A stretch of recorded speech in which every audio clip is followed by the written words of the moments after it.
Successful Long Way to the Top spectacular, seen by over 200,000 people around the country. Here to perform one of the tracks from Olivia's new album, 2, would you please welcome Billy Thorpe.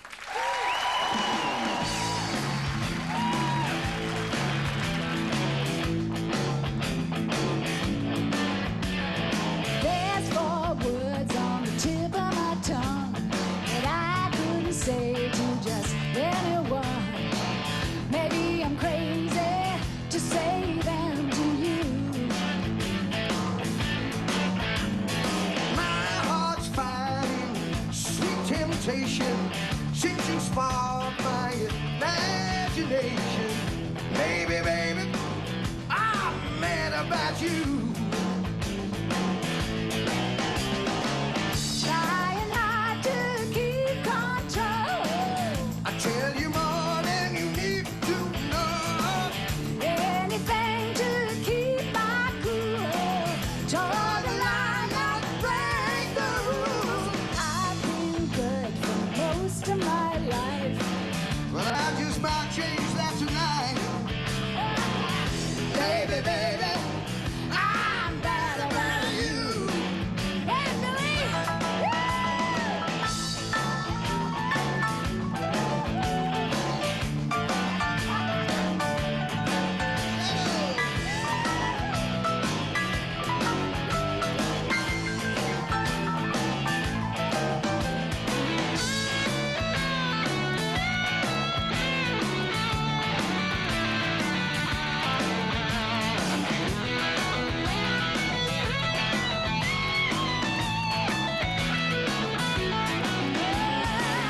Trying hard to keep control. I'll tell you more than you need to know. Anything to keep my cool. Toward the line, not break the rules. Yeah. My heart's fighting sweet temptation since you sparked my imagination. Baby, baby, I'm bad about you. Ah, yeah, yeah. I've been good for most of my life. But I just might change that tonight. Baby, baby, I'm bad about you. Yeah, yeah, yeah, yeah. Baby, baby, I'm bad about you.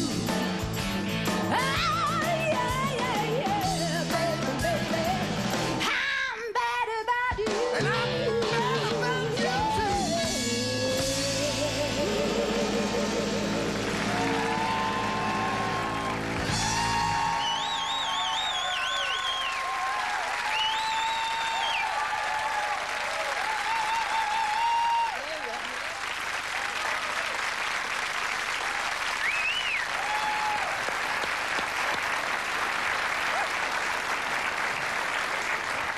That was sensational. Wasn't it? It was fun, wasn't it? It was wonderful. When you wrote that song, did you have him in mind? No, I should have. No, I didn't. I wrote it in Nashville about 5 years ago, actually. And Charles Fisher, who put this album together, produced it with me, he was listening to a whole bunch of songs of mine, and he said, this would be great for Billy. So we sent it to him, and thank goodness he liked it. Yeah, fantastic. You two go way back. In fact, you had the honour of inducting Olivia into the Hall of Fame at the Yeah, Arias. didn't he do a great job? Did a wonderful job. I actually remembered the speech. I learnt the thing backwards, forwards, sideways, and then a second before I walked on, it all went.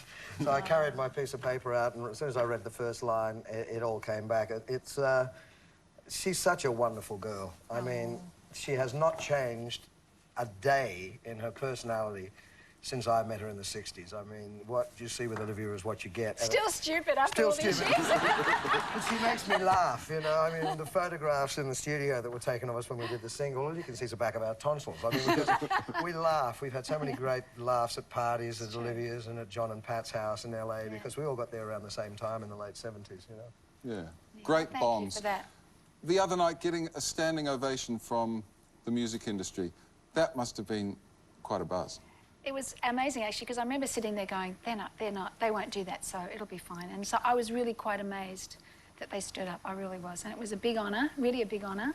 And especially, I said it in my speech, and I really meant it, that it means more getting it in Australia than it would have anywhere else, because this is where, you know, it's like pleasing your family. And it was a great moment. Billy's in the Hall of Fame. Didn't you feel the same way?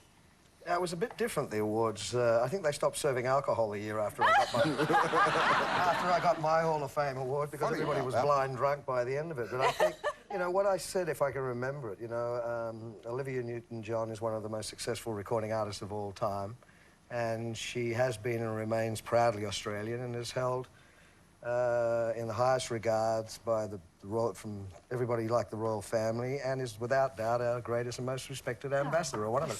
I mean,